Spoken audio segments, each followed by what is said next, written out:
बहुत समय पहले की बात है।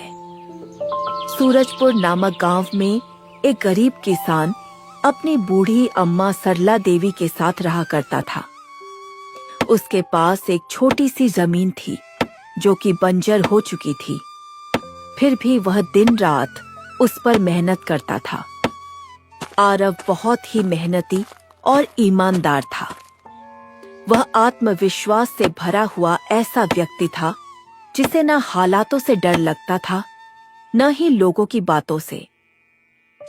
हर दिन सूरज उगने से पहले ही आरव उसी आत्मविश्वास के साथ उठता और अपने खेत की ओर बढ़ता, जहां सिर्फ बंजर जमीन थी, लेकिन उसके सपनों की हरियाली छिपी हुई थी। उसे यकीन था कि एक दिन उसकी मिट्टी उसे जरूर जवाब देगी, सोने जैसी फसल बनकर। ओ बेटा आरव, तेरे लिए मैंने जमींदार से बात कर ली है। वो तुझे अपने पास काम पर रख लेंगे। तू भी जाकर उनसे एक बार बात कर ले बेटा। अब हमारे बस की बात नहीं रही। कम से कम वहां रहकर तू अपना गुजारा तो कर पाएगा। मुझे तेरा बहुत ख्याल है आरव, इसलिए यह कदम उठाया। जाकर बात कर ले, सब ठीक हो जाएगा। क्या अम्मा, आपने वहां बात क्यों की? मैं नहीं जाऊंगा। हमारा खुद का खेत है तो मैं दूसरों के पास क्यों काम करने जाऊं? मैं गरीब सही मगर खुददार हूं। मैं अपनी मिट्टी में पला हूं, उसी में पसीना बहाऊंगा। चाहे जितनी भी मुश्किल हो अम्मा, मैं अपनी ही जमीन पर मेहनत करूंगा, किसी और की नौकरी नहीं करूंगा। अरे आरव, उस बंजर जमीन में क्या उगाएगा तू? वो जमीन अब बिल्कुल बेकार हो गई है बेटा। न उसमें नमी बची है न जान। तू अपनी जिंदगी यूं ही जाया कर देगा उस जमीन को संवारते संवारते। मैं जानती हूँ तेरा हौसला बड़ा है, पर बेटा हौसले से पेट नहीं भरता। तू मेरी बात मान ले। वो जमींदार कम से कम तुझे रोज की रोटी तो देगा। अपनी जिद छोड़ दे बेटा, तू थक जाएगा, पर वो जमीन कुछ नहीं देगी तुझे। अरे अम्मा, आप बेकार में ही इतनी परेशान हो रही हैं। देखना, एक दिन मैं इसी जमीन से सोना निकालूंगा। यह जमीन ही हमारी सबसे बड़ी ताकत बनेगी।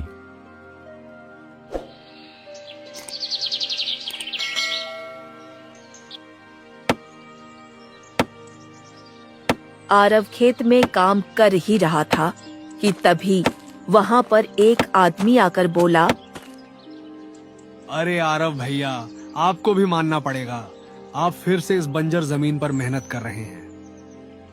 अरे बलराम भैया, अब क्या करें? जमीन हमसे ज्यादा मेहनत करवा रही है, पर क्या करें, धरती तो मां समान होती है। जैसा वह चाहे वैसा ही करना पड़ता है। कभी सख्त हो जाती है, कभी चुपचाप सब सह लेती है। कभी बीज को छुपा लेती है तो कभी उसे जीवन दे देती है। हम तो बस उसके बच्चे हैं जो उसके हर रंग को अपनाना जानते हैं। थक तो जाते हैं भैया, पर जब मिट्टी की खुशबू आती है ना, तो सारी थकान उतर जाती है। उम्मीद है यह मां हमें खाली हाथ नहीं लौटाएगी। बस थोड़ा और सब्र, थोड़ा और विश्वास। आप जैसा मूर्ख तो मैंने आज तक नहीं देखा भैया। क्या सोचते हो आप, दुनिया कहां से कहां पहुंच गई और आप अब भी उसी बंजर जमीन से उम्मीद लगाए बैठे हैं। आरव के पास उस आदमी की बातों का कोई जवाब नहीं था। वह वहां से अपने घर चला जाता है। जब दोपहर को आरव थक हार कर घर पहुंचता है तो देखता है कि सरला देवी बुझे हुए चूल्हे के पास चुपचाप बैठी है। क्या हुआ अम्मा, तुम ऐसे क्यों बैठी हो? खाना क्यों नहीं बनाया? क्या बात है? बेटा, चूल्हा जलाने के लिए लकड़ियां नहीं है, इसलिए चूल्हा कैसे जलेगा? बस इतनी सी बात है अम्मा, मैं अभी जाकर लकड़ियां ले आता हूं। आरव लकड़ियां लाने जंगल चला जाता है। धूप तीखी थी, थकान पहले से ही बदन में समाई हुई थी, फिर भी उसके कदम रुकते नहीं हैं। जंगल में पहुंचकर वह इधर उधर देखता है फिर एक सूखा पेड़ चुनता है और लकड़ियां काटने लगता है। लगा रहे आरव, पता नहीं कब किस्मत साथ देगी तेरा। इतनी खराब किस्मत भगवान ने हमें ही क्यों दे दी।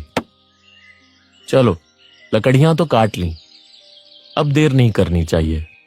अम्मा इंतजार कर रही होंगी।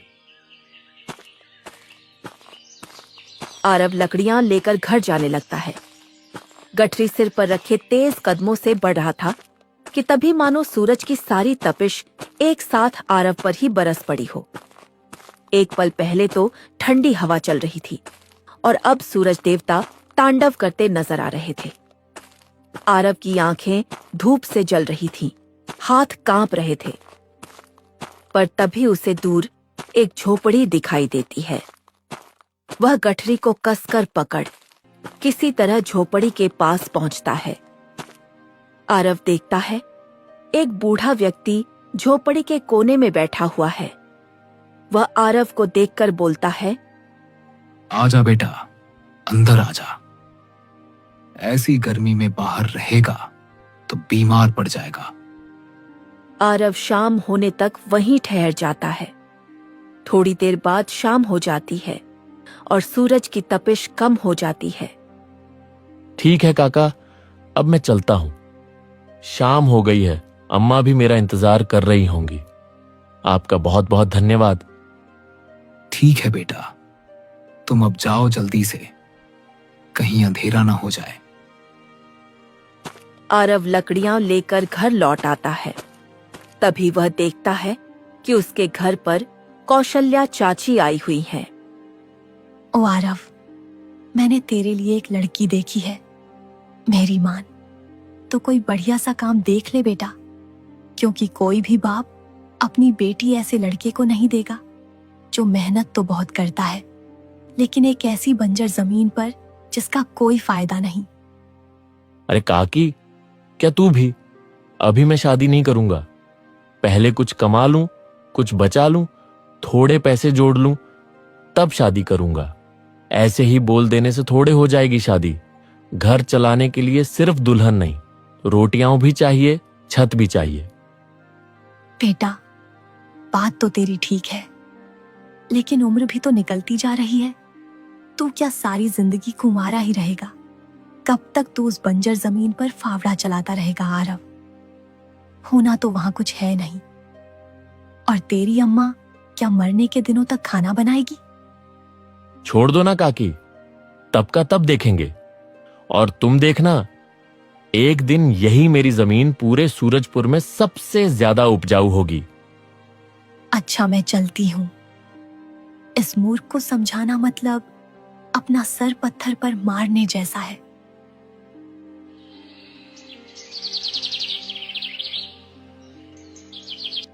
क्यों आरव, तू थोड़ी देर चुप नहीं रह सकता? पता नहीं उस जमीन से तुझे क्या मिलेगा। क्यों उसके पीछे पड़ा है यूं जान देकर? ले, खाना खा ले और थोड़ा आराम कर ले।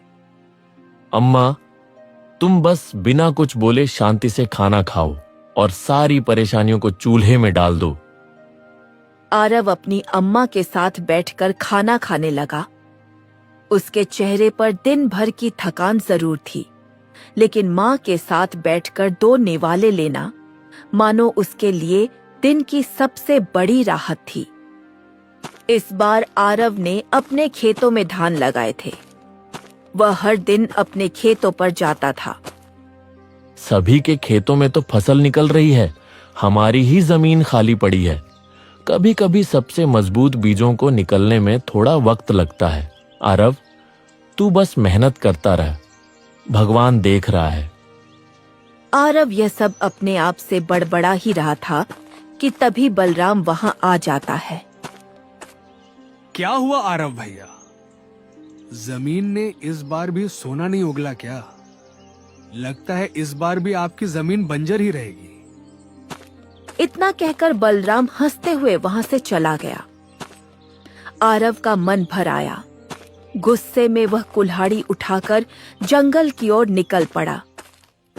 चलते चलते वह बहुत अंदर तक जंगल में चला गया। आरव ने कुल्हाड़ी उठाई और गुस्से में लकड़ियां काटने लगा, मानो हर लकड़ी में वह अपने दुख और अपमान को काट रहा हो। जब आरव ने लकड़ियां बांध ली और वापस जाने के लिए मुड़ा, तो उसे एहसास हुआ कि वह रास्ता भूल गया है। चारों ओर एक जैसे पेड़, एक जैसी पगडंडियां दिखाई दे रही थीं। उसे समझ नहीं आ रहा था कि किस तरफ जाए। आरव रास्ता ढूंढते हुए आगे बढ़ता जाता है। पेड़ों की शाखाएं एक दूसरे में उलझी हुई थीं और जमीन पर सूखी पत्तियों की एक परत बिछी हुई थी। हर मोड़, हर पेड़ उसे एक जैसा लग रहा था। तभी सामने एक हल्की सी धुन के बीच वही बूढ़ा व्यक्ति फिर दिखाई दिया। काका, आप यहाँ देखिए ना, मैं रास्ता भटक गया हूँ। आप मुझे रास्ता बता देंगे क्या? हाँ बेटा, चलो मैं तुम्हें रास्ता दिखा देता हूं। काका, आप यहाँ इतने घने जंगल में कैसे हैं? बेटा, मेरा घर यहीं पास में है। मैं जवानी के दिनों से यहां लकड़ियां लेने आता रहा हूं। अब बुढ़ापा आ गया है, शरीर भी साथ नहीं देता। मैंने अकेले अपनी बेटी का पालन पोषण किया। उसकी मां तो बहुत पहले चली गई थी। मैंने उसे पढ़ाया लिखाया, लेकिन अब जब उसकी शादी की बात आती है तो कोई भी गरीब की बेटी से शादी नहीं करना चाहता बेटा। थोड़ी दूर चलने के बाद काका थक जाते हैं, इसलिए दोनों एक पेड़ के नीचे बैठ जाते हैं। काका पास ही जमीन पर थके हुए अंदाज में बैठा था। दोनों की आंखें किसी दूर के खालीपन में खोई हुई थीं। एक अपने बंजर खेत के दर्द में, तो दूसरा अपनी बेटी के भविष्य की चिंता में। तभी काका ने गहरी सांस लेकर चुप्पी तोड़ी और धीमे स्वर में कहा,